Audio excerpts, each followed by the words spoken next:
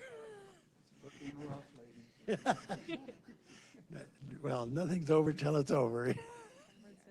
Remaining. So if they're approved today, then that would add 75 really to the 446, which would Yes. mean the 210 would come down to 135. Yes. Yes. Okay. Yes.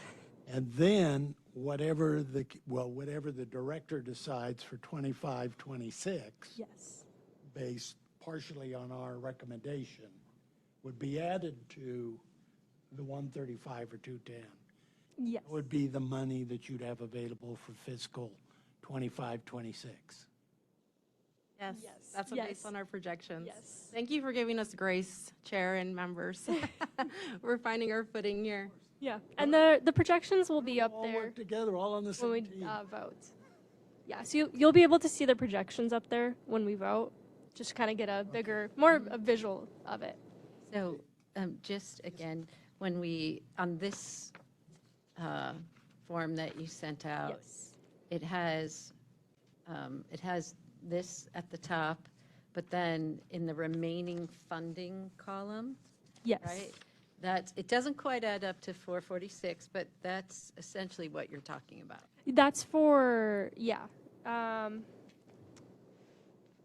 Sorry, let me grab it so I can look. So if we added up the remaining funding on all the existing approved, subtracted it out of the balance, but when I added it up, it was only 400, not 446, but, so, okay, right. Okay. Do you have any idea what the difference between the 400-ish and 446-ish? No, I apologize. We're going to have to reconvene and kind of check the numbers here. Okay. Well, now, why don't we go to the next slide and see if we have any questions on the next slide? We know we have that one question left, the difference between the 400 they added up and the 446. Any question on this from the committee? Oh, this is just the This is just the existing, right? existing. Going on right now. Okay, so So we we're, raised to 30 last year Yep. for this year. Address the chair. Really? Right, Mr. Chair, we figured it out. One of the projects did get paid in between us creating this and like the fund balance, and that was the University of Arizona Smartscape one. So they were originally at $84,672, and now they're at the remaining $56,448 that is in the sheets that you have. So they did get paid, so that's why the difference is like that. When this slide was made Yeah. versus the payment that went through, our Excel sheet is showing a different number, and that's why they're not aligned. A payment went through recently. Yes. so if the 446 is what it's going to cost to continue these programs during the fiscal year, July 1 through July 1, then making a payment shouldn't make a difference because it's either paid or owed. Yeah, it would just change the encumbered and committed. And so that would be about around $400,000, like you said. Yeah. So maybe the balance should be less too. Yeah, the balance would be a little bit smaller, yes. Oh, okay. Yeah, it all kind of even out. It won't affect the balance in a negative way because it is accounted for in the encumbered and committed. But those numbers would be different. I can get you those numbers too after the meeting. So which balance should be lower? The encumbered The and first committed. one, 657, or the 210, 135? The current. No, yeah, the encumbered and committed would go down a little bit because we don't have as much to pay them anymore. And then the remaining balance would go down just a little bit too. Go down, what, the 57 or the 46? I think all the numbers would be affected. Yeah, Is what it is. just the current balance wouldn't. I'm pretty sure. They're not updated. Okay. But I can get you those numbers afterwards. Ready for the next, you want to go to the next slide? Can we go to the next slide, please? Yes, I think it's the And presentation. I think we get this slide, right? We're okay with this. Can we go to the next slide? Any questions on the next slide? And these are more projects or further information about the projects. Any questions on these? Presentation, what's next? I had a brief question. Yes, sir. In the last column, terminated, and they had a remaining fund. They didn't take the route, they didn't balance it out to zero? No, yeah, they did not get paid for the remaining deliverables that they had to. Yes. Yes, sir. Yes. Okay. And Mr. Chairman, as a reminder, we have scheduled a brief comment from Harry Cooper. Yes, yes. But let's make sure we've answered any questions we have here. Any further questions from the committee? Okay, Harry, are you ready? Let me introduce Harry, who's from the AMWA, and he's going to share information with us. Harry? And a reminder, again, to really speak into the microphone and get as close as you're comfortable. Thank you.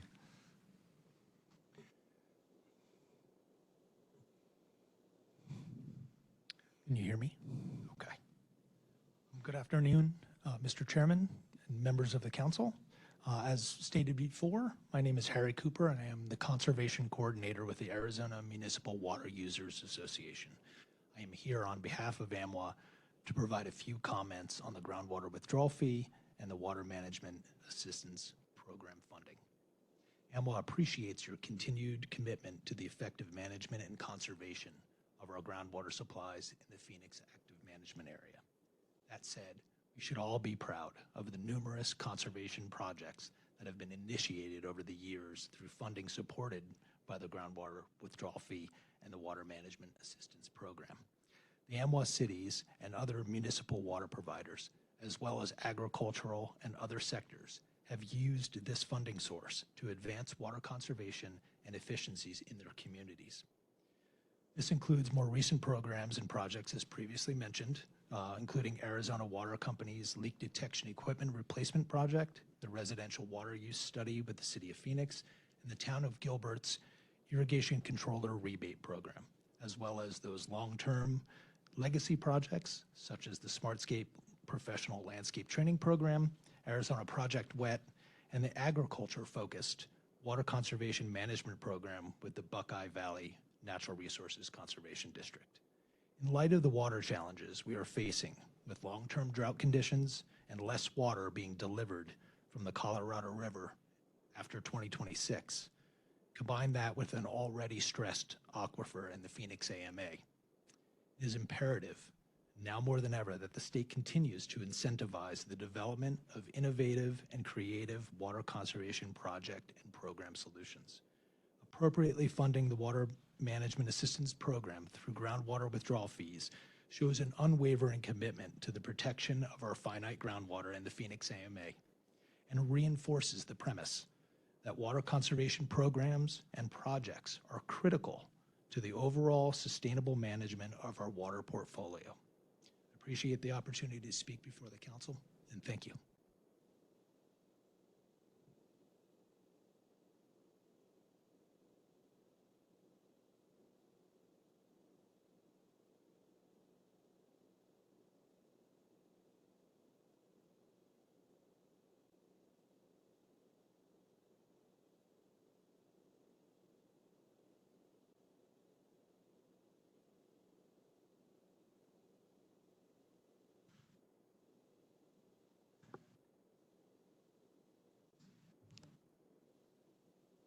Excuse me, Mr. Chairman, your microphone is muted. Excuse me. We'll move on to item 6, the WMAP completed project, and Lisa Townsend and Kristen Kay will provide a report on the completed projects.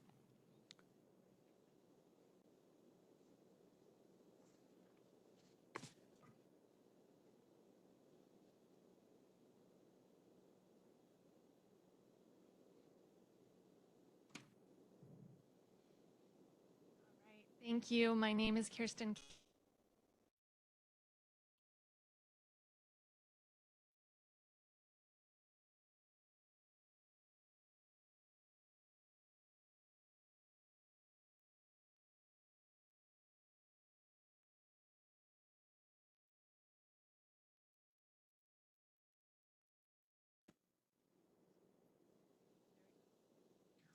So what do we do? Arizona Project WET builds water literate leaders, educators, professionals, and stewards. And we do this in 3 ways. We do this by hosting teacher professional development workshops, and then by also doing direct student and community outreach that inspires and engages through relevant water-focused experiences. And we do this for educators, students, and community members. Next slide, please. We tell Arizona's water story.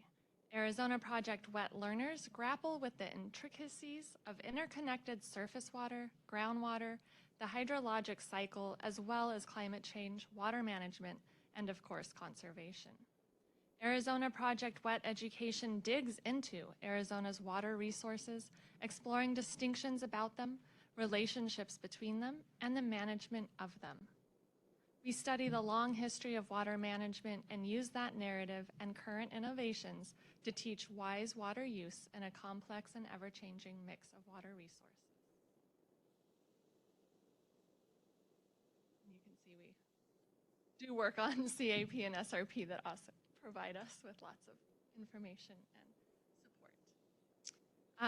Arizona's Project WET instructional practices have students doing, exploring, discovering, and explaining, which is in perfect alignment with the Arizona Science Standards approach, which helps us make sure teachers really want to work with us. The purpose of this agreement was to deliver 3 STEM and project-based learning experiences to 10 school teachers in the Phoenix AMA whose water supply is primarily groundwater. The GEC curriculum will combine water conservation components from established school water audit program with their school groundwater education program. Next slide, please. So task 1 was actually creating supplementary GEC project video facilitation. And this is because we know teachers are very busy and overworked. And so the goal of this was to help create tutorial videos that they could use instead of professional development hours that they would have to spend. And so we did do this. And so there's links there to 2 different videos. The first one, part 1, introduces accuracy and precision of how students would actually conduct a water audit. And the second one helps show them how to actually do it with a flow bag and everything, so that the teachers and the students had all the resources they need to conduct the water audit, which is part of lesson 3, which we'll get into.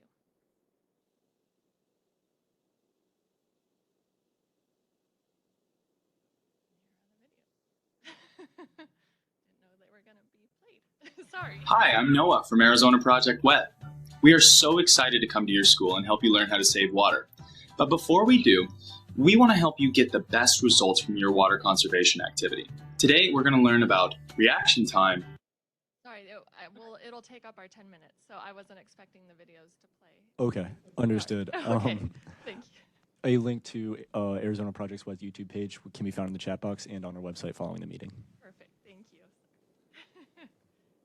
And measurement. We have other information to share. Okay.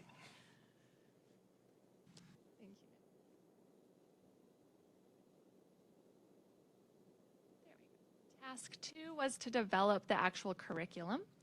And so this was to build on foundational knowledge in existing lessons, but also address age-appropriate West Valley facts and figures, and of course, ADWR management goals and terminology associated with the groundwater system. The GEC curriculum will facilitate and direct student inquiry by incorporating project-based learning activities and employing system thinking strategies. The new curriculum will cover everything from the uniqueness of Arizona's hydrological cycle and its implications on groundwater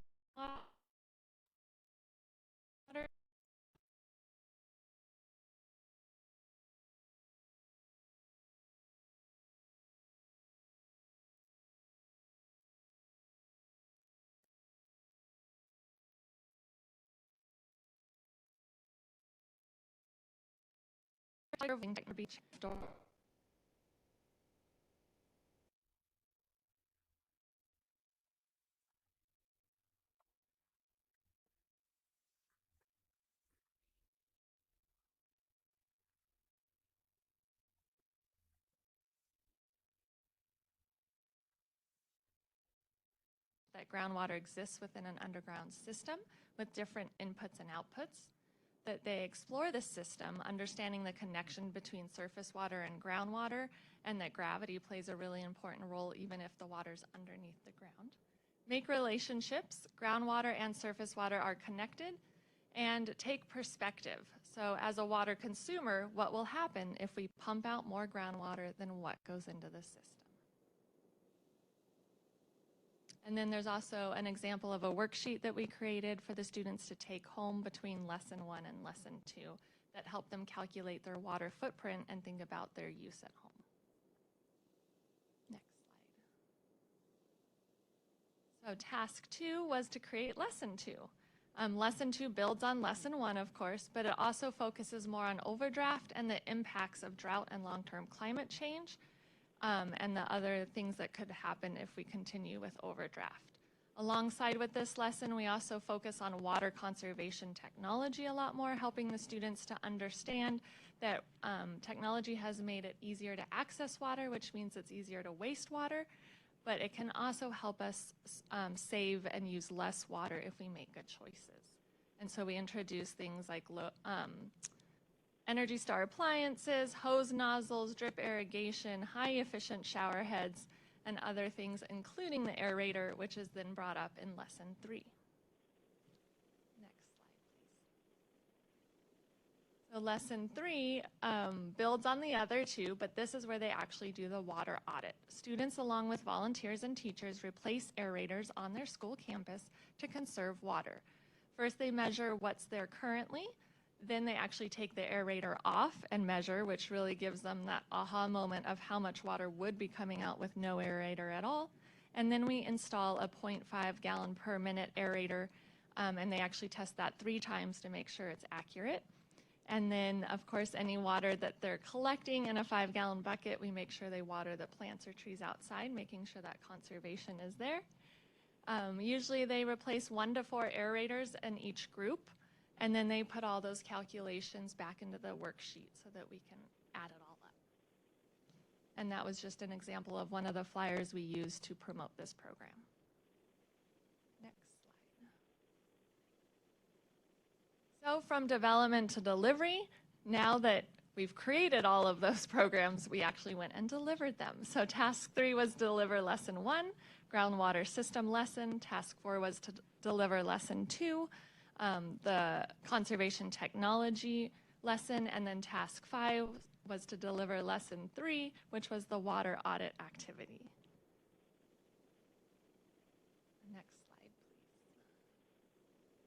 So these are our results. We did reach 10 teachers and actually 31 classes with 913 students. We did end up installing 151 aerators and even 10 emitters because one of the classes chose to have us back. And so the second time we went back, we looked at their drip irrigation on the campus. So that was really fun. Overall, we estimated a 1,438,301 gallon per year saved over the 2-year period. And you can see pictures of the students actually changing out the aerators there and our beautiful flow model that we use to show how groundwater moves. Next slide, please. Then we have some great data to show knowledge gain, which is always exciting. It's really interesting to see that students do understand that groundwater and surface water are connected. They're under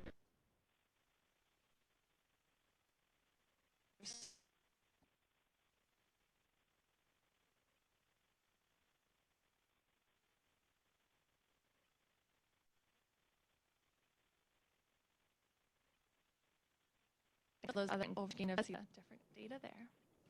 And then next slide. Our results. So as we've shown, we did perform the full 3-part GEC program at 5 different schools in 3 cities. for 10 teachers and a total of 913 students. 2-year water savings, like I said, for the 5 campuses is estimated to be 1,438,301 gallons per year. Those were the 5 different schools, and they were based in Buckeye, Goodyear, and Surprise. Next slide. Thank you. And any questions, of course.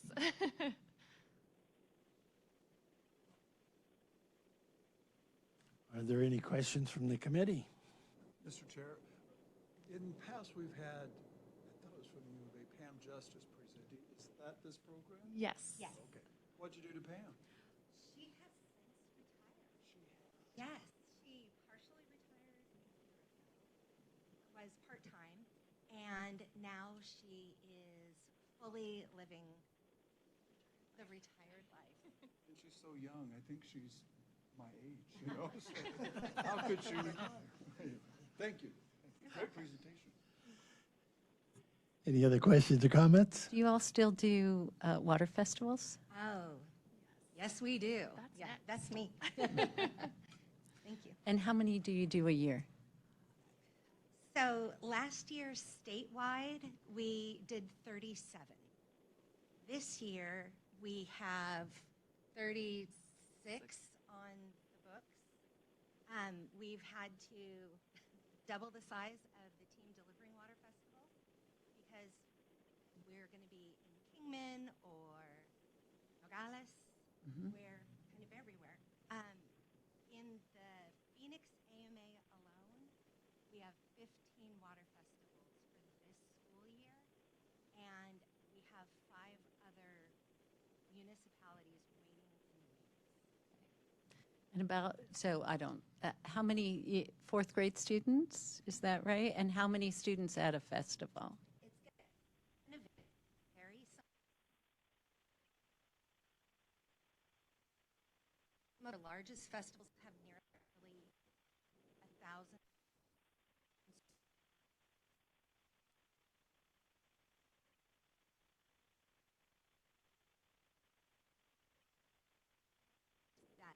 A large festival is going to have nearly 1,000 students, and you're going to have about 32 to 34 teachers, and usually about 35 to 50 volunteers.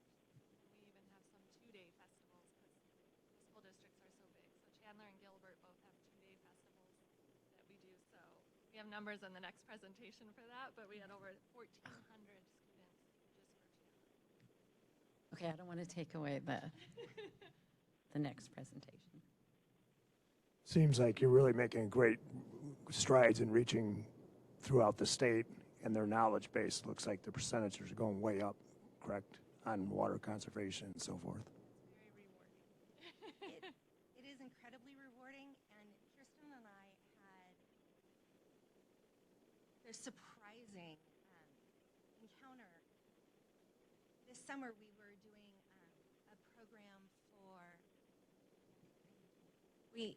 doing a program for middle school and high school students, and we'd never met the students before, and we rolled in to talk about water and water conservation, and one of the students is like, oh, I have my bracelet on from when I did the 4th grade water festival. Like, wow, we're cool with middle school, so I don't think anybody can say that. So.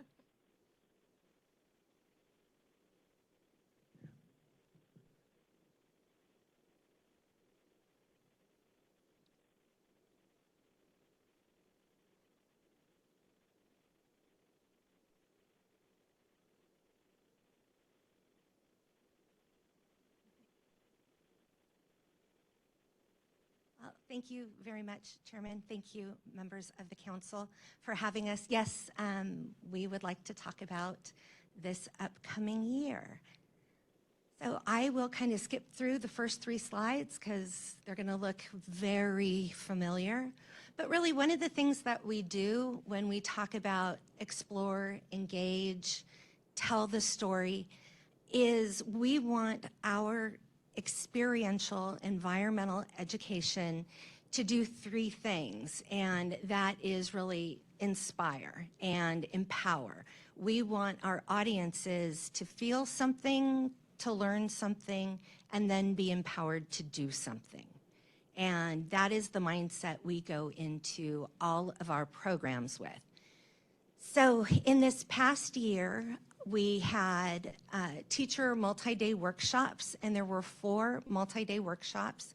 We had Master Gardeners of Arizona State University. I know I just committed a huge foul right there. And CAP Academy 2-day workshop, SRP Academy, and that was a 5-day workshop, and a Buckeye Teachers workshop, and it was a 2-day bespoke training just for those teachers. And this is my first full year with Arizona Project WET, and what we've learned is we have incredibly enthusiastic teachers as they walk out of the room. One of the things we'll get to that we really want to lean into is more teacher professional development. In fact, this coming up year, after doing SRP and the SRP Academy, we want to be able to double the attendance by kind of differentiating grade levels, creating cohorts that then support one another throughout the year. So it's been fantastic. And what we do is the teachers come in, we combine what they're required to teach per the Arizona State standards in science. Oftentimes it's interdisciplinary, so we're going to reach into language arts, into mathematics, and then we couple that with what is happening in the region so that it's relevant and it's meaningful. They understand that what they're learning about and what they're teaching their students and the behaviors that change as a result of it will help their livelihood and their community going forward. Next slide. I'm sorry to interrupt again, but before we continue, I'm still receiving feedback online that some of the members are hard to hear. Please just make sure that we're getting as close to the microphone as possible and that we have that green light on, meaning your microphone is on. Thank you. And here are some photos from the CAP Academy with our groundwater model. It's really incredible. The teachers get to see how the water is delivered. Next slide. Yeah, they were building the CAP canal in that engineering system, so that's really fun too. They love that. And we know that we can deliver content, we can give resources, but unless we can get the teachers excited about the content, it may stay with them. So our goal is to get them so excited that they can hardly wait to get back to school in the fall. And here are a few photos from the SRP Academy. That is a 5-day academy that kind of differentiates the history, the mechanisms, the connectedness of the systems. And what we'll be doing going forward is having the first 2.5 days be kind of primary, the elementary school, upper elementary, and then the last 2.5 days be high school, so that we can give the teachers the opportunity to make meaning of the material in a way that is meaningful to them. That last picture there is of the whole SRP system that they developed on their own. So understanding what it was and then recreating it, it's always fun to see. And then what we give them, we really couch our content in 4 different areas that are very interconnected, impossible to pull apart. And that is groundwater, the watershed, the water cycle, and water sustainability, and how they all speak to one another. And the beauty of it is we get them excited about those concepts, particularly with groundwater, since our reliance on groundwater is significant. And then we show them some things they can do, but then give them about 100 other resources, because what speaks to us may not necessarily speak to them as far as a lesson, but if we can get you excited about the content, then you're going to find the lesson that works. And so we specifically talk about the groundwater system, and we actually delivered more than 35 groundwater presentations, and that covered 19 teachers, nearly 1,000 students.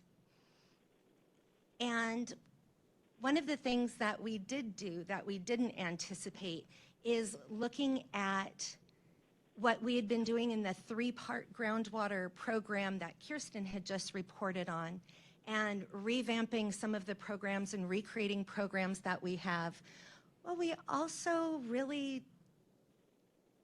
dove in deep to our groundwater program, and it's so meaningful because the students get to manipulate it themselves. They see groundwater. They see it when they turn on the faucet in the morning to brush their teeth, but now they get to see exactly where it comes from and their part in groundwater use and accessibility. Next slide. So here are some students in both middle school and elementary school working the models and discussing earth materials. Next slide. So as you can see, there was significant knowledge gain across all students that were engaged in the program, and that is both middle school and elementary school. Oftentimes, the 4th graders who are utilizing the groundwater program there are students who are participating in water festivals. So this is their access to it outside of that venue. Next slide, please.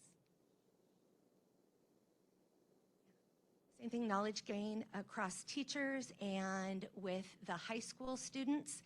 And it is not surprising that it is not as stark as it is in elementary school, because we have some incredibly water-savvy citizens here in Arizona. So as they kind of get older, they learn all about water. And that's one of the things we've done in revamping the groundwater program, is really breaking apart those elementary school, middle school, high school programs, turning one program into 3. So we're meeting students where they are, because by the time they get into high school, they understand the system. Next slide. So that is what it has looked like. And the groundwater, what we're teaching remains the same. We're talking about the cycle and the components, how a groundwater system works, how we access it, some key terms, and how we affect the availability of groundwater. Next slide. And what we're doing now is really differentiating what we're teaching students at different grade bands and making each grade band specific to both content and Arizona state standards. And what we want to answer is the question, what is our relationship with groundwater, and is that relationship built to last? Next slide. And this is what the new groundwater program looks like. And it's much more, the students actually build the aquifer. We don't give it to them. We give them the materials. They put it together. And as we move from elementary to high school, we go from the system and the mechanisms of the system to the system and overdraft and recharge. And then we go to the system, how we utilize the system, and how we may need to rectify anything that goes wrong in the system. So, and the students are doing that in real time. And then they're also kind of looking at how they are either hindering or supporting our current groundwater system. Next slide.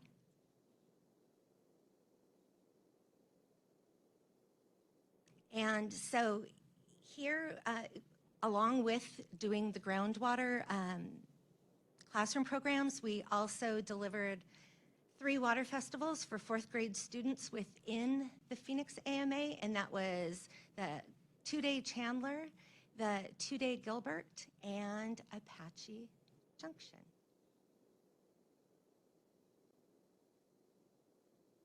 Next slide. And I've got some photos so you can see what the students are doing. And again, it's those 4 components. So each area can support itself in content, but it also really connects the closed system. We can just kind of click through the photos. And what's also incredible is we have volunteers and participants not only from cities and towns, but also from water providers, from hydrological scientists. So you not only get to learn as a 4th grader about it, but you also get to interact with people who do water for a living. Next slide. Next slide. We also took a program that had been funded through a grant several years ago in Tucson and looked at it for statewide application, and that is planting for a rainy day. So it is rainwater harvesting, and it is a program that will allow participants to design, develop, and plan a rainwater garden that would not only catch runoff, but also potentially lower the temperature in that plot. And really the guiding question that we're answering is how can we harvest rainwater to transform really an impermeable place into an oasis, and making that connection between available water, intermittent available water, and temperature. And students get everything from how to measure flow, runoff, to temporary irrigation, because you need to irrigate it until it's established. And our hope is that high school students going through this program will have a marketable skill in the summertime. Next slide. The other program is water scene investigation, and that is a project-based case file where students are going to look at ways that water can be contaminated, both underground or within our watershed, and they can figure out how they can mitigate contamination or reduce the potential for pollutants. And so they get some case files that have to do with things that have happened in other places, and then we create a scenario that they solve, looking at lab work and historical information and breaking news that comes from their teacher. And both of these programs, actually all of these programs with the exception of the classroom groundwater, there is a key component, and that is us delivering professional development to the teachers, getting the teachers really excited, having a good time, and wanting to share it with their students. And then the teachers deliver some of the lessons, we come in with the models and the science, and then the teachers wrap it up. Next slide. And so what we would really like to do in this upcoming year is continue the professional development with academies, and we'd like to have, we're doing this right now in Flagstaff, a 4-season series for professional development where we kind of look at groundwater, water sustainability, and the water cycle throughout the year, and fold in how things may be different than what we were considering 3 months ago. And then really build out our multi-day academies, continue the groundwater programs, because they're really fun. It has just been launched in Tucson with middle schoolers, which was surprising because that is hands down the toughest crowd, and they had a great time. And then Arizona Water Festivals. We are at capacity with Arizona Water Festivals, and I would also like to be able to additionally support water festivals in part, not necessarily in whole. What we're finding is that word is out. People want to do water festivals. They're a great way to learn the entire concept with a 6-lesson classroom module and then the field day. And so we do have unanticipated costs in that we'll say, sure, we'll do a water festival. It'll be this many classes, and we'll see you in April. And then they're like, we have 3 other classes or another school that wants to join.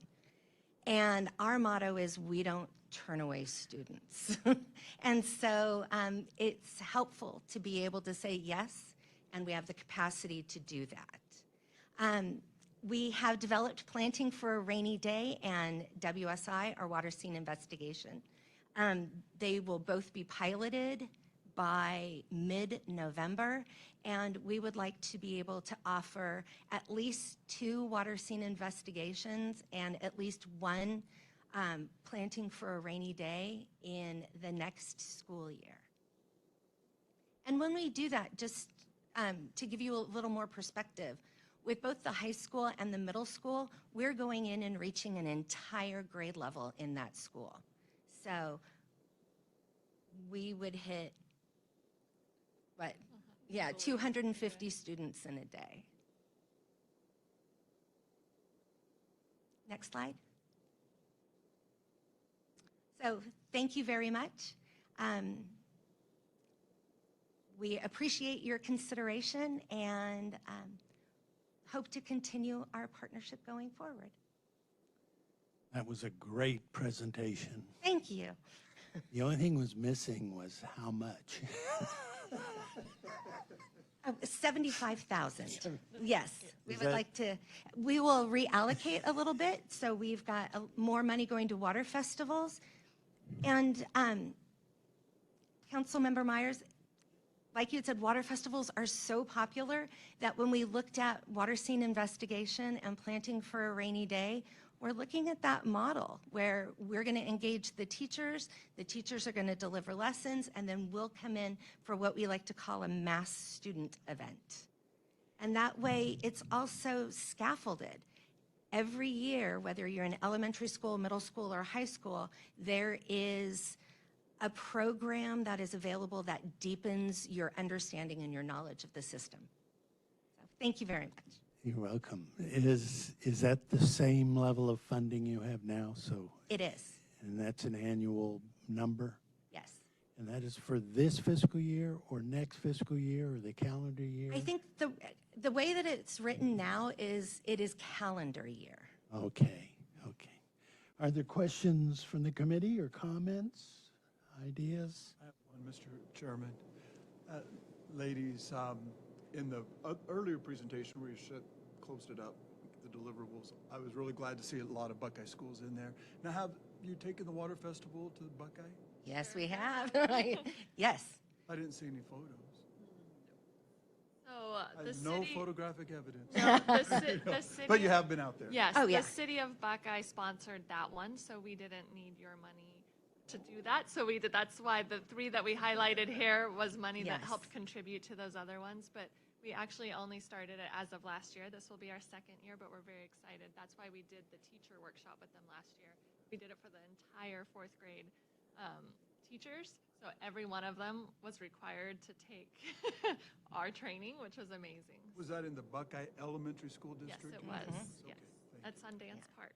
you. Thank you very much. We will be sure to send you an invitation for this year's water festival. Yeah. I just want to compliment you guys, girls, on this. This, I think, is a great program, and it can educate the parents, too. They go home and talk to the parents, and parents understand what's going on with our critical resource here, and the festivals are really, because our attention spans are short, but it sounds like exciting things. So make sure you go to Buckeye. Thank you. And chaperones come too. So that's an even better way to get those parents interested.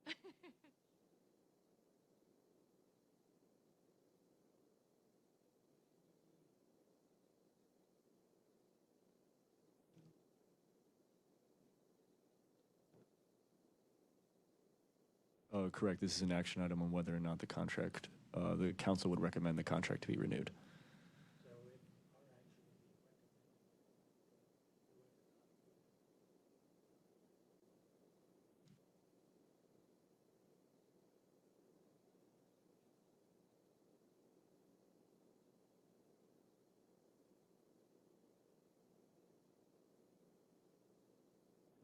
Yes, so this contract that is currently going on that they just completed expires December of 2024, and so we'd start a new contract with them beginning of 2025. Yes.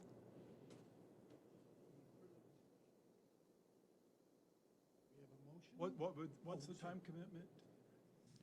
How many years? They said 12 months. It's a 1 year? Oh. Yes. Further questions? If there's no question or discussion, we have to do something. We should do something. Is there a motion? A reminder to the chairman to please unmute your mic.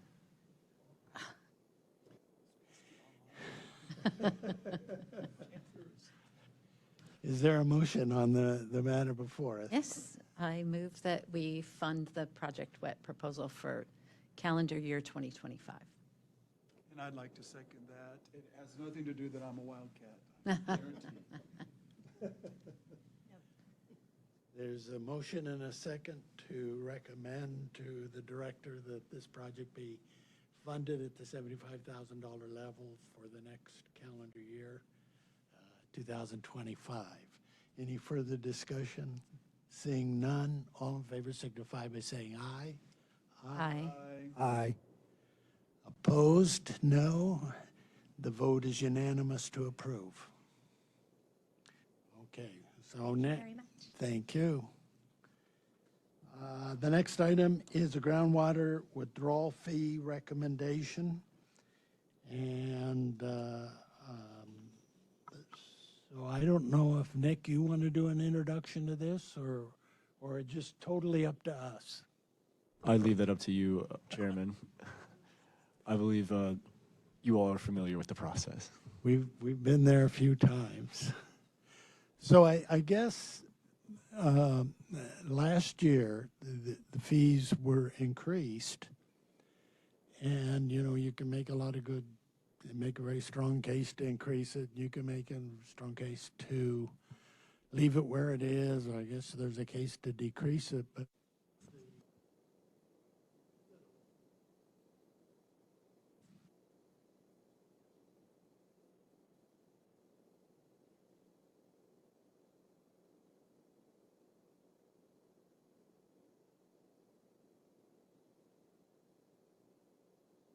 Mr. Chairman, Yes, right? you're muted again, sir. Your microphone is muted again. Oh, we do have slides prepared for this Yes. section. We have, so this is the projection for the current fee of 30 cents. As you can see, it does go down into the negatives every other year just due to our legacy contracts funding. It's something that probably requires an explanation, and I'm sure there's a good one. Why is it that the fees bounce up and down so much? I'm sure there's a good reason for it, but it looks like it's every other year we go up and down dramatically. So every year we do, if we do renew Arizona Project WET, that is $75,000 every year. And then there are a few other legacy projects that is every 2 years. And so it kind of bounces around, and it's on average around, I think, $239,000 for each year. It averages out that we're spending on legacy contracts. It's different timing of contracts, what's making it bounce around. Are you saying that the revenues go up and down, but the contracts stay about the same? Yes, so the contract amounts stay the same with renewal, but it's just the timing. Is there a reason that the revenues go up and down so much each year?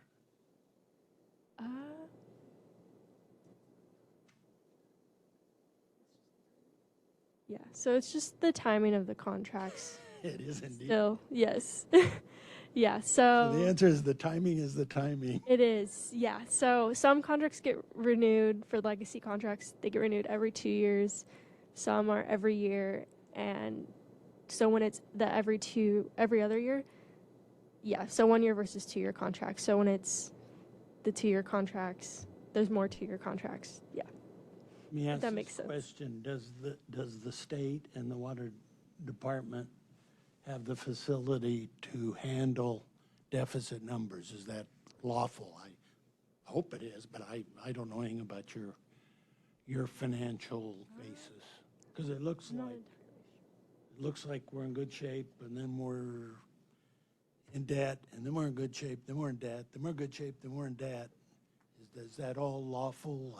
I mean, I just don't know. Yeah, I believe our attorney will be able to weigh in on this question. They're online here today. Hey, Ryan, this is Anthony Perano. I'm sorry, I was looking at an email. Can you repeat that question for me? As we look forward over the next, 10 years, 8 years, it shows that in some years there's a balance or an excess of funds. In other years, it shows there's a deficit. And so my question was, is that lawful under the financial rules that you operate at the state? I don't have an answer in mind. I'm just want to make sure it is lawful. I don't want to do anything that's not lawful. Yes, thank you, Chairman and members of the council. I would of course imagine so, but that is something that I can definitely look into and confirm. But I, off the top of my head, I don't see any reason that would be an issue. You know, it's kind of just a reality of how public budgets work sometimes.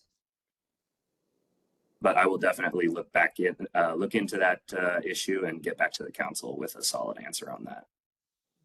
Thank you very much.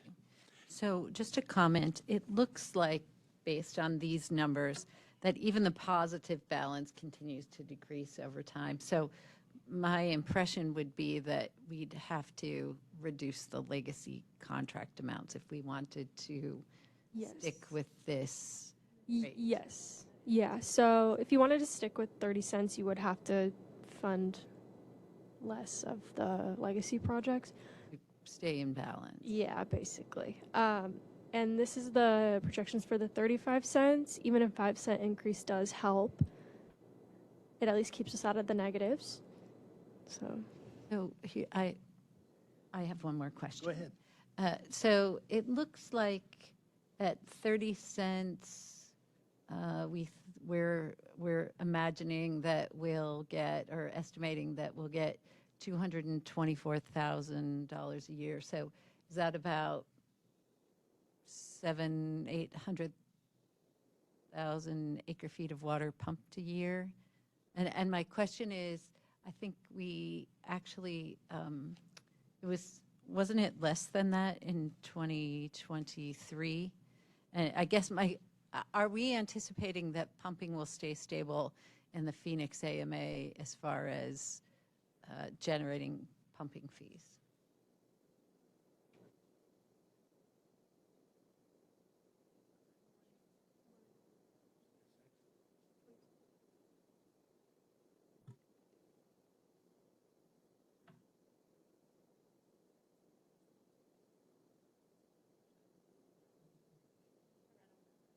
All right, so we don't have the gallons that we pump or acre feet that we pump each year on hand, but the 224,000 is a 20% increase of the $187,000 average.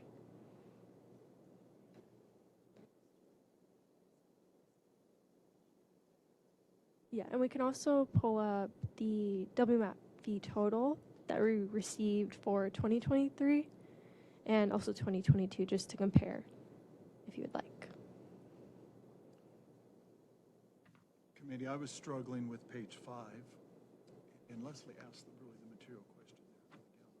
But the 224,000 annual fee at the 30 cents, which we just raised last year, but yet you go on 4, and what was just said, the ADWR expects to collect 187 every year. So I was here a little early and Joy worked some of her magic on her laptop that showed me that you're calling it 187 is the average number. Yes, over the past 5 years, so it can fluctuate just because when I showed you earlier how 2022 was around 200,000, I believe, and 2023 was around like 160,000.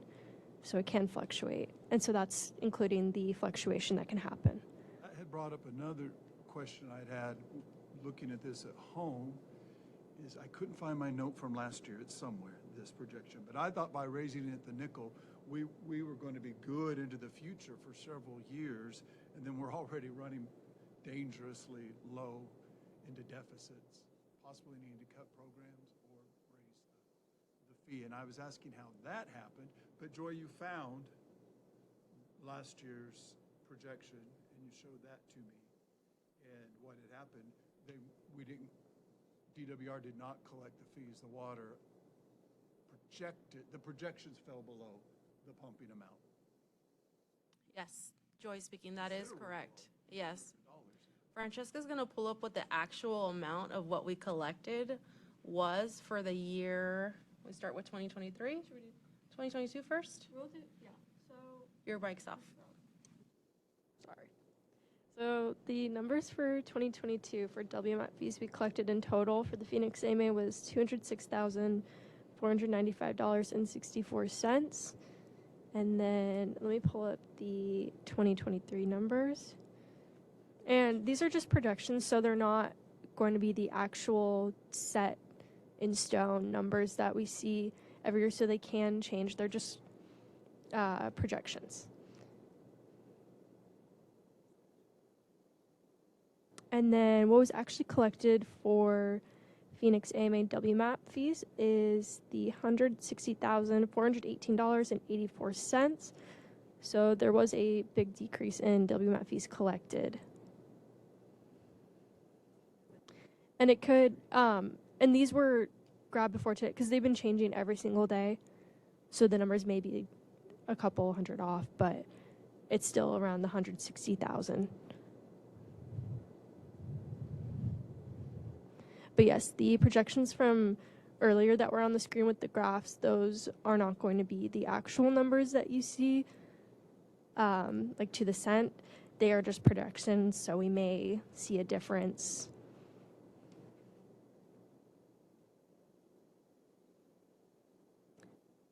Yes, so we have a 30 cent, a 35 cent, and a 40 cent projections. Nick, if you want to go to the 40 cents. Thank you. Can I ask one more question? Yes. What's the withdrawal fee in the Tucson AMA? Yes, so on the next slide should be, or the next one, sorry. Tucson is at $3.50 for a total and 50 cents for WMAP.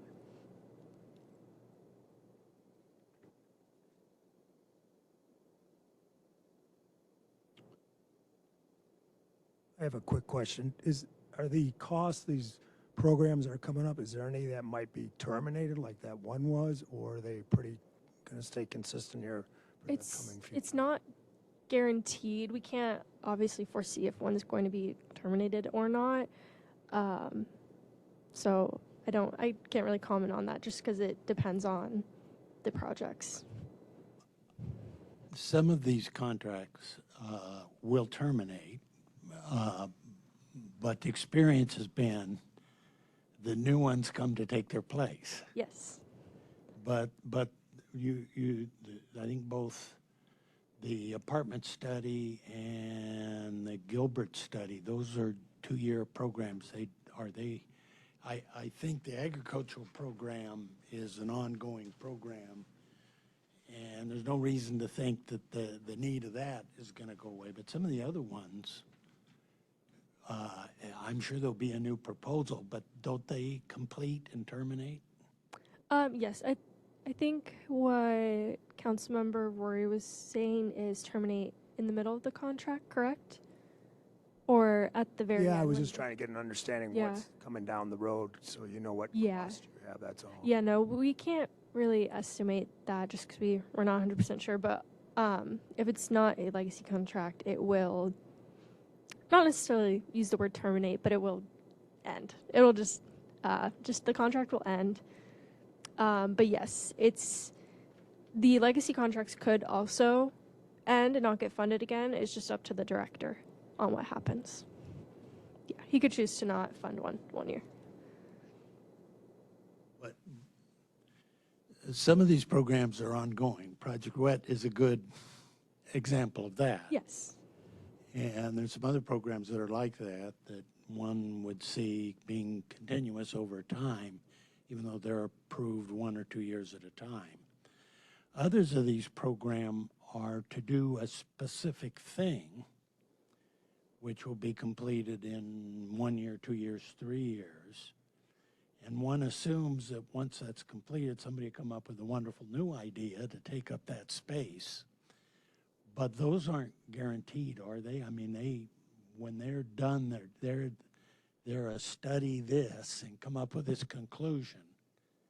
And the project is done, and one can guess that there'll be a new request, but it's for a completely different thing, right? Could you repeat your question again? Sorry. Just so I have. So maybe I can jump in. Yes. I think in the notes it says that I think there's 5 projects, 2 of which are study projects, but the ones that they include in this graph that shows us with the balance doesn't include those projects. It's just the ones that we've generally funded Yeah. year in and No, year out. it's all right. I'm Yes. sorry. So the graphs were it would take the fee. These are just the continuous ones. Yes. So it would take the fee and it would basically take the legacy contracts and subtract that from the amount that's collected. Yes. Yeah. So on the bottom of the graph, it shows the correlation of the colors to what they are. So it'll show the WMAP fee per year and then how much the legacy contracts will cost. And then the blue line is the WMAP balance. Yes. Anyway, I guess.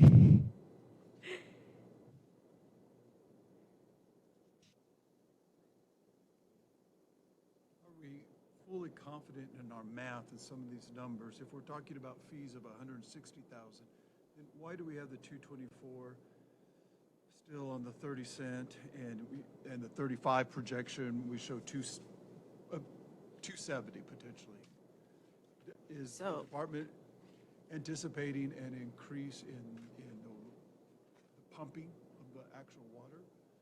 Joyce speaking again.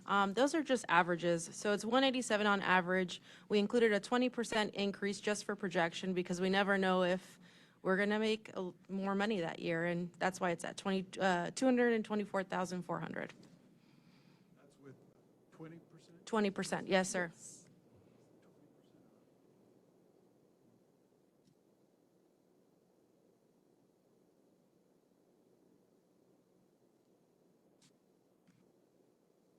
Further questions or comments?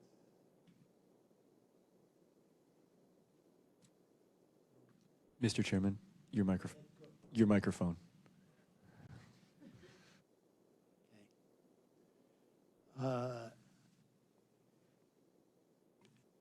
I guess we need, I know we need to make a recommendation to the director. And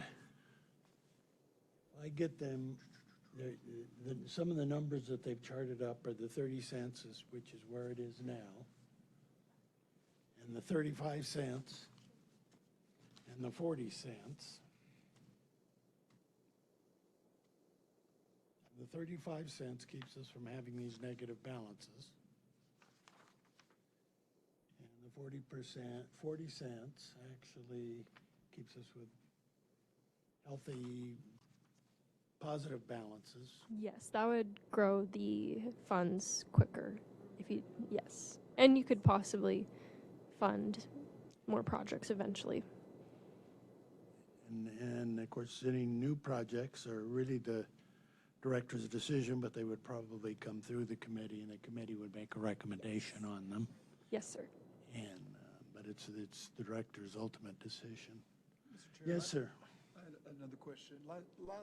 Probably the last meeting, I think, last year sometime. I had a question about how these funds that are collected come in. How are they apportioned between the different industries that have to pay? Is this what this one is? Ag? What's the percentage? So Joy speaking again. Right here we have a breakdown of WMAP, admin, water bank, and then the total. So it's just broken down by 30 cents, 50 cents, 250. Was that your? No, I'm talking about the industries you extract these fees from.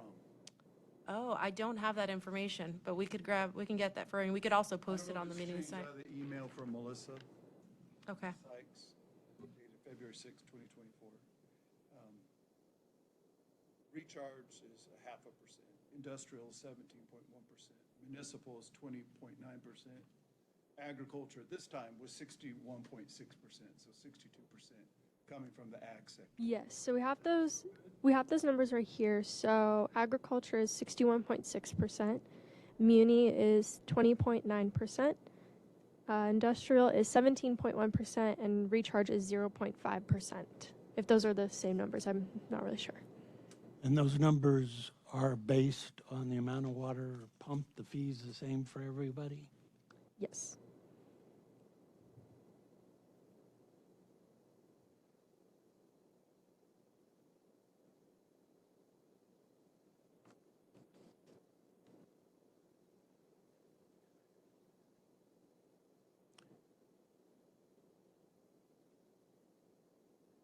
Well, I'm looking at my committee members, and I'm having trouble with these fees.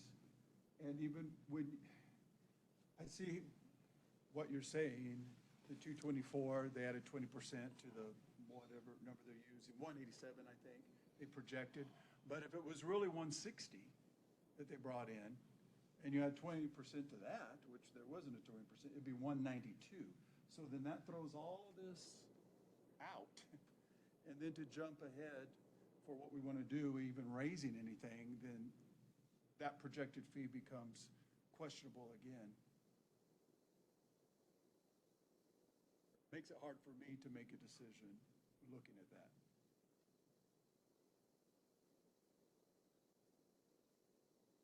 So at the current 30 cents, we're projecting a $43,000 deficit for 2025. Nick, if you could go back to those. Yes. But somehow we bounce back to a $105,000 surplus in 2026. Yes, that's because that 1 year, only one of the legacy contracts would potentially be funded. I think going back to what Steve said, it seems like the fee that we collect, the projections are too high when we're looking at this. Because last year it looked like by raising it to 30 cents, we were going to fix everything. And if we only collected 160, here it says in 2024, we're projecting to collect $60,000 more than that at the same rate.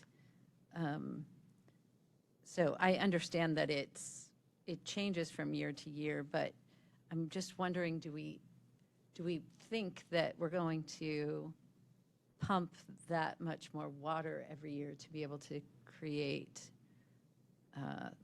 more money in the account? So I think that when you say it's hard to make a determination, because it seems like those numbers are too high. It seems like we would estimate on the low side and then benefit if we got more, instead of estimating on the high side.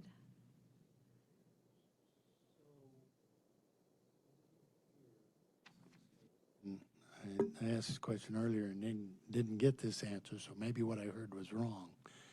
That there are people that pay for 2 years at a time, and that creates these blips.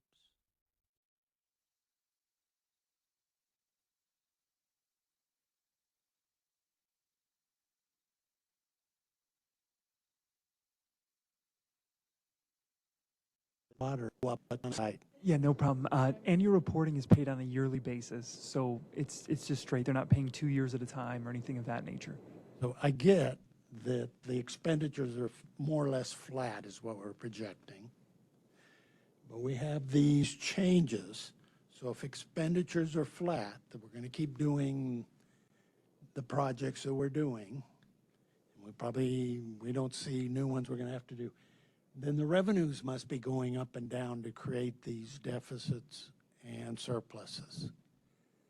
If the expenditures stay the same, one year we've got a deficit, the next year and we're saying the pumping's staying about roughly the same too, then what must be moving is the payments. Do I have that wrong? No, you don't have that wrong. You have that right. It's the water withdrawn per year. So you can see on that bottom row, the collected, it changes per year. So this past year, we collected less because there was less water withdrawn. Well, there actually was less water withdrawn. The more water withdrawn, the higher the fees collected would be. Yes. Yeah. But the pattern really is that regular? I mean, we all see dry and wet years, but every 2 years is a dramatic drop-off in what's pumped? I mean, they're pretty consistent across from 2020 through 2022. It stays pretty consistent, and then there was a drop-off in 23.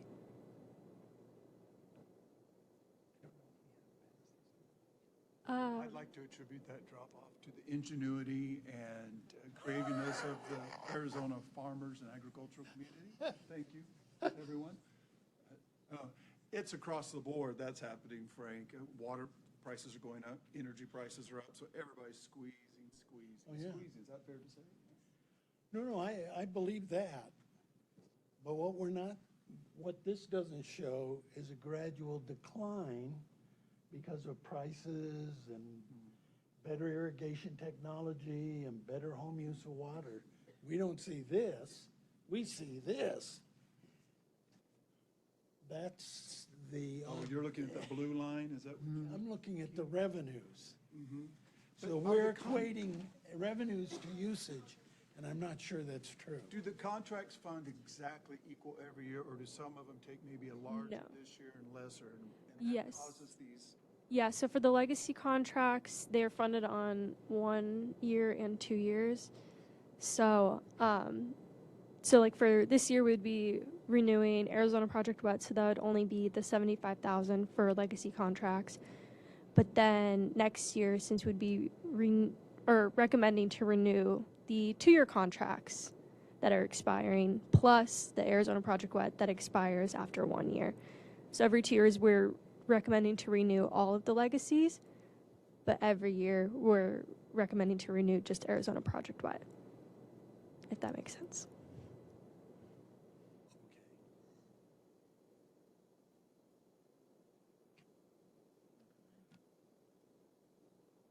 So what would you like to do? Mr. Chair, I wanted to ask, does a decision have to be made today on this? The deadline to submit new withdrawal fees is October 1st. We are very close to that deadline. It would be, I believe, in the best interest of council to make their recommendation today.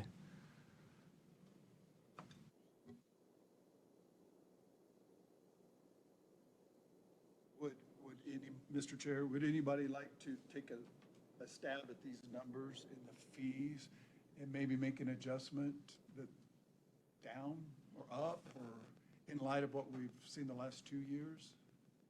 Yes, Joy speaking again. I think we most certainly can. I kind of agree with Chair Leslie. Maybe our projections are too high based on what we got last year. If it's 160,000 and we're projecting 224, we could definitely make a quick calculation and kind of see where we're at. Just give us a few minutes and I could pull up the Excel sheet and do that for you.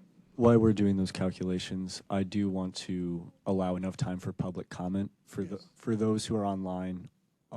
If you would like to make a comment to the council, now would be the time to do so.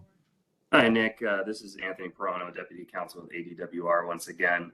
I would just like to just send a quick reminder to everybody in the room there to be using the microphones and to do your best to make sure you're leaning in and speaking directly to those microphones, just for the benefit of those of us online. And then, of course, to do our best to remain in compliance with open meeting law, just making sure we can all hear you clearly. Thank you. Thank you, Anthony.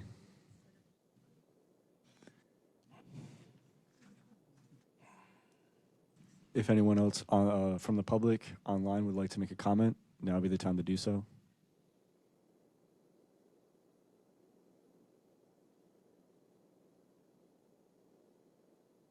We're happy to receive comments from anybody online, if you wish.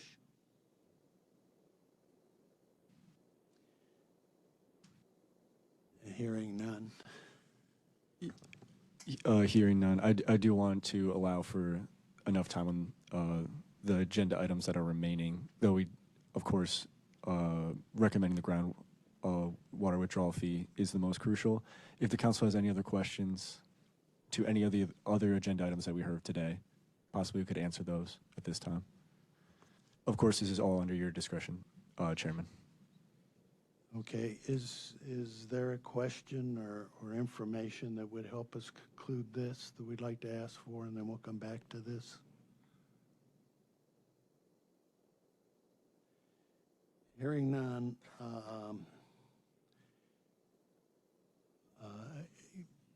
I will, without objection, the chair will, unless there's an objection, the chair will table this till the end of the other items, and then we'll bring it back up. We can do that through a motion if you'd like. That'd be great, sir. I have one quick comment. So we made the adjustments already. Francesca wants to walk over the Excel sheet to you so you could see the projections, so the council could look at them. So we based it at a 20% increase of 160 instead of 224. So it should.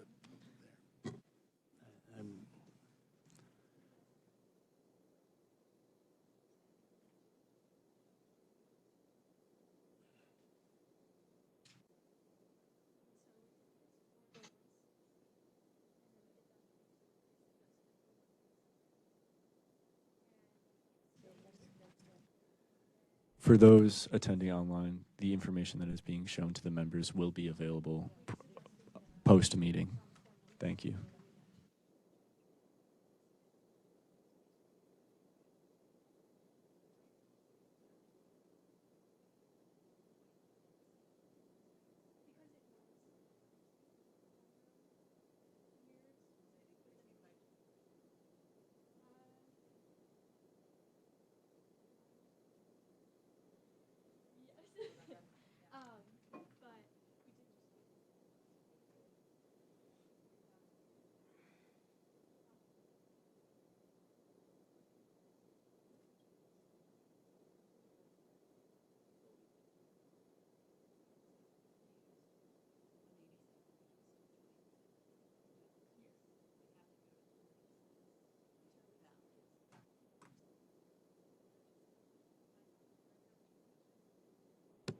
Sorry.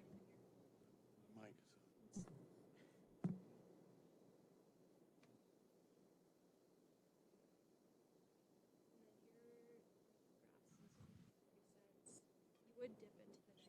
Francesca, just please make sure you're really close to the mic. This information has to be available to the public. Our projections will be available online following the meeting for all those listening online. And please, members and Francesca, any discussion you have, please make sure it's into the microphone. Thank you. Yes, thank you, Nick. Okay, so doing the projections for the 160,000, which is what we collected this past year, it would still put us down in the negatives and would be on a continuous decline, even when we are in the positive of the WMAP bounce. That's for the 35 cents. For the 40 cents, we would be in the negative for 2025, However, we would start to increase little by little in the upcoming years with the 40-cent fee. Mr. Chairman, if I may. Yes, yes, yes. Francesca, what if you took the 20% increase out of your formula and see how it recalculates? Just give me 1 second. I will do that really quick. It's Joy speaking. You might want to remove the 0.20 and that 160 and just leave the Yes. 160 by itself. Yes.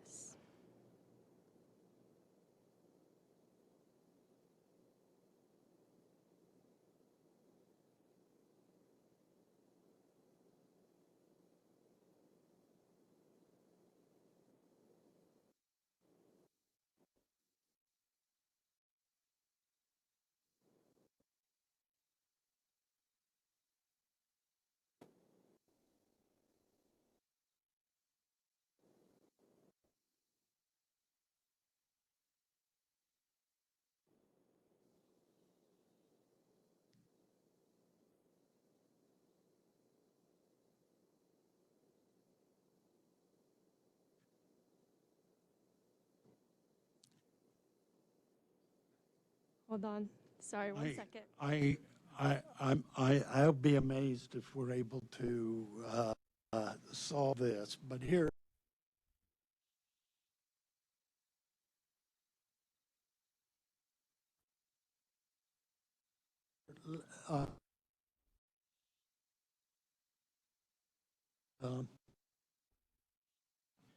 Go on charts. What it's basically, I worry about being in a deficit position of having spent money that we don't have. And if I read this right, if for the 2025 year, we went up to 35 cents, then we would stay at we'd still have a positive number. On the other hand, the following year, we have a very large positive number.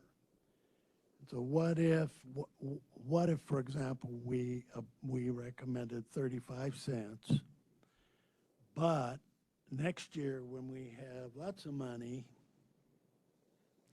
we go back to 30 or 25. However, we have to be smart because that's the balance that helps us to keep from skyrocketing the following year. But is something like that a path that gets a solution to where we have enough money for this year that really we eliminate the deficit and we can move ahead, and that next year we would not be looking to increase, we would be looking to decrease if we could, recognizing if we went down to zero that we'd have a much larger number the following year. I don't know if an idea like that gives us a solution as far as what we might recommend to the director. Goofy idea. What do you all think? I mean, from a regulatory perspective, I actually think it's better to have a static number. that it is not as good to be raising it and lowering it. But in terms of dealing with the deficit, the 35 cents this year would eliminate the deficit. Again, just I really would trust this number. just one more reminder, as It's the right number. this is a little unorthodox, No, I'm with you. but all of again, for the folks online, in compliance with open meeting law, all information that is being shown to the members currently will be available after finishing the meeting. And please, members, make sure that all your discussion is into the microphones. So in compliance with open meeting law, that all members online and the recording can hear your discussion. Thank you. There we go. Okay, so I was able to reconfigure the projections to show for if we collected 160,000, and we're still in the negatives quite a bit when the fee is raised to 35 cents. However, if we go to 45 cents, we did those projections, and you will have negative years every 2 years when the funding is greater for the legacy projects. The negatives will slowly pull towards the positive numbers eventually, but there will be negative years. That's if the fees collected, the total fees collected per year from the WMAP fee is 160,000. But these are just projections, so we're never 100% sure how much fees will be collected each year. Mr. Chairman, your microphone. You know, the interesting thing is it seems to amplify my voice even without it being on. So the reason for the ups and downs is that because we're on a 2-year cycle, the contracts are signed, a bunch of them are signed 1 year and only one signed the next.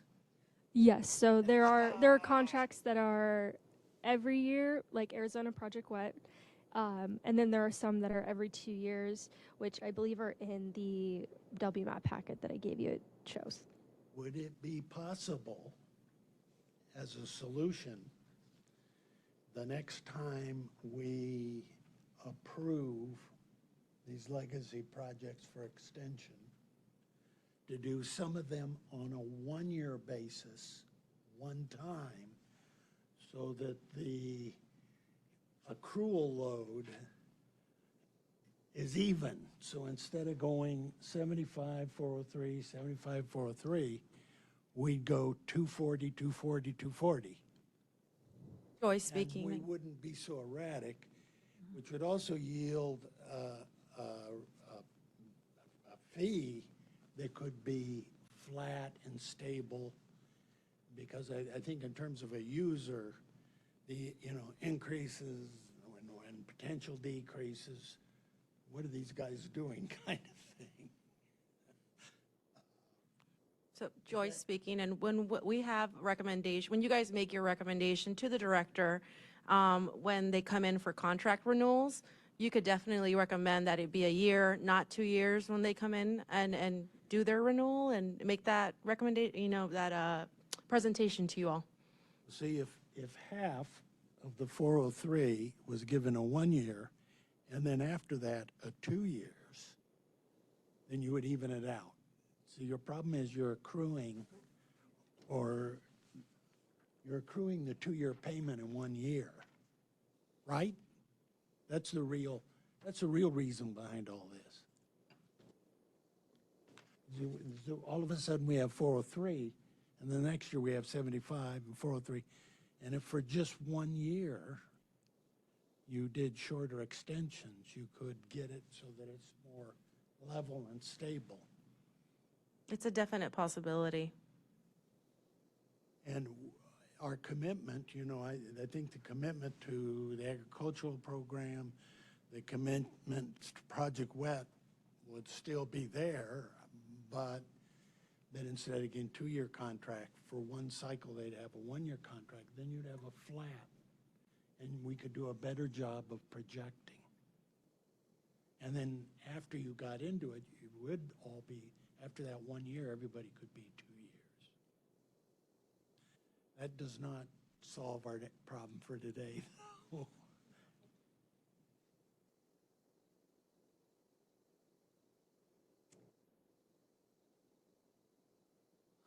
Do you think that any kind of new numbers are going to solve this for us?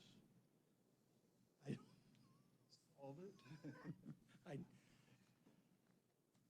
No, Joy speaking again. As far as we know, the projection of 45 cents for 160,000, it's still in a negative. But it looks like it starts to balance out over time. At least the positives don't go negative. It shows that. But that depends on the pumping, right? Yes, it does. All depends on the pumping there. And here's Mr. Chair, my problem with those kind of numbers. We raised it about 20% last year, and we're at 30 cents. And even to think about a 45 cent, that's a 50% increase. And I think we heard earlier that my constituents pay 62%. Yes. responsible for this fee. And believe me, I hear from them. They call me and ask about these meetings. Some of them must watch on YouTube, which I can't imagine. But, and they're gonna ask me, I know it doesn't sound like a lot, but if you remember my talk last year, agriculture are price takers, not price makers. Cotton is a historic number low, alfalfa low. Milk is starting to rise, but still right about at production cost. Cost of energy up, which means the cost of our water that we're using on our farms, ranches, agriculture up. Everything up, except for what I'm producing to sell, or we're producing to sell, is down. So any ups are not looked at very favorably. But I also realize we're kind of in a pickle. Mr. Chairman. So I guess based on the latest numbers we just saw, 35 cents doesn't get us to next year, okay? Or does? Your chart's at 35, seems to show we're okay at 35.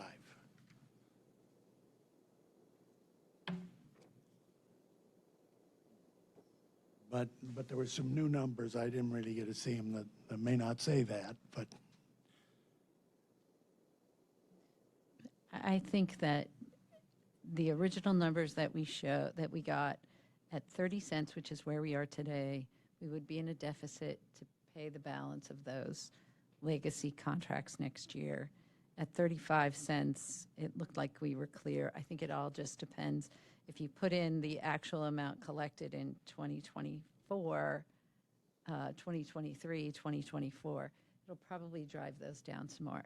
I think we do need to be very cognizant of the fact that most of this comes on the back of agricultural pumping. And I guess my recommendation would be that if we propose an increase to the director, it be a more modest one. Even though we may not get all the way out of the deficit, it would hopefully be enough to get us through the end of next year and to revisit those legacy contracts. I think if pumping is going to go down or continue to go down, we need to rethink what we're going to fund year to year with this, because all that does is it increases the fee on the folks that are pumping less. So you were discussing the potential for a more modest increase. What's a number that you would throw out? Well, I would look maybe to my other council members here and see what they're thinking. But it does seem like if we went to 45 cents, it is a very large increase.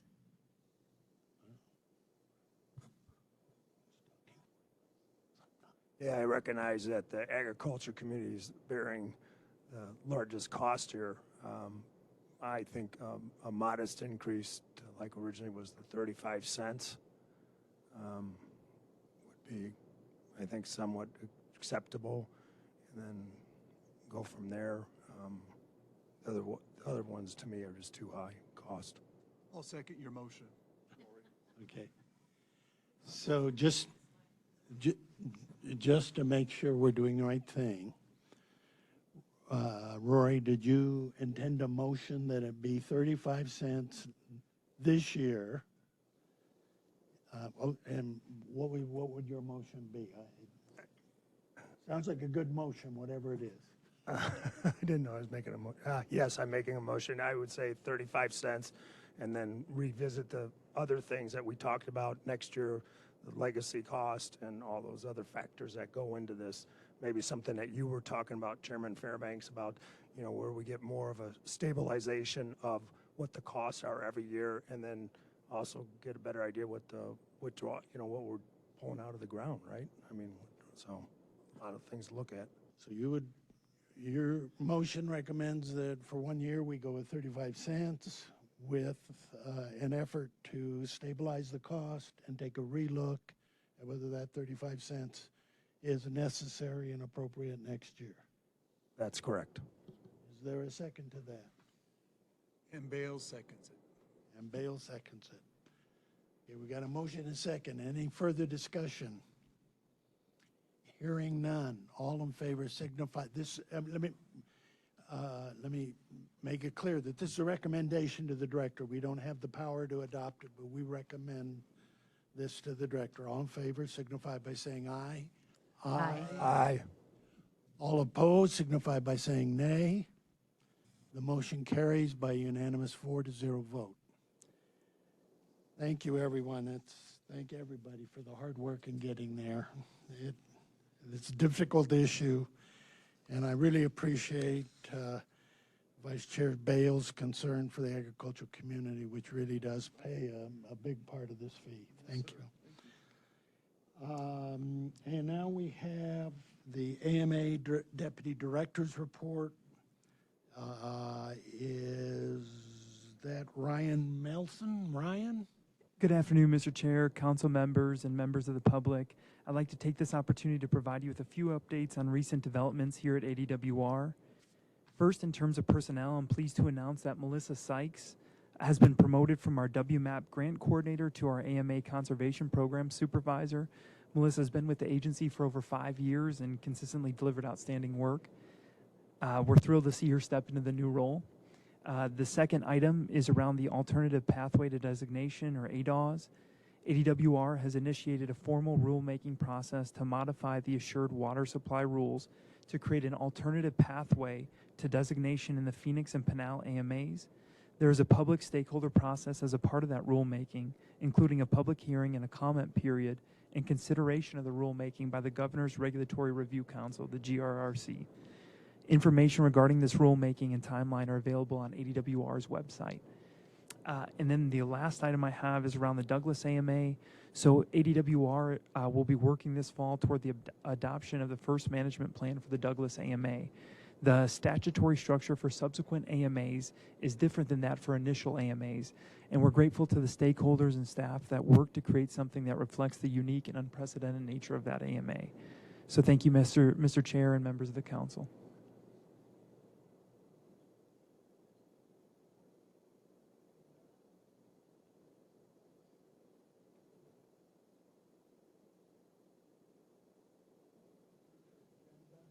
Mr. Chairman, your microphone. Excuse me. So the next item on the agenda is a call to the council for items that they'd like to discuss at a future agenda.